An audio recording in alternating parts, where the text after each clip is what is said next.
Ever wondered how the pros crack the code on cybersecurity? Let's unravel the secrets of Metasploit.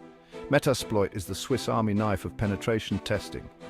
It empowers security professionals to discover, exploit, and validate system vulnerabilities like a pro. First, let's talk core components.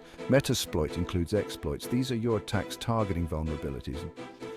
Then we have payloads, the code that gets executed. So encoders help you avoid detection. Auxiliary modules handle scanning and reconnaissance, and post-exploitation tools let you dig deeper into the system. Setting it up? Easy peasy. It's most commonly used with Kali Linux, but you can run it on other platforms too. Installation is straightforward, just type. Launch it with and you're good to go. Now the basic workflow. Start with reconnaissance to gather info. Choose an exploit, set your payload, launch the attack, and finish up with post-exploitation tasks. Want to take it up a notch? Practice on platforms like Hack the Box or Try Hack Me.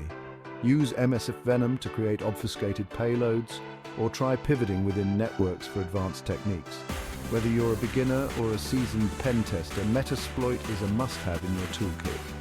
It's all about testing, exploiting, and securing systems with precision and ease. So what are you waiting for? Get out there and start mastering Metasploit today.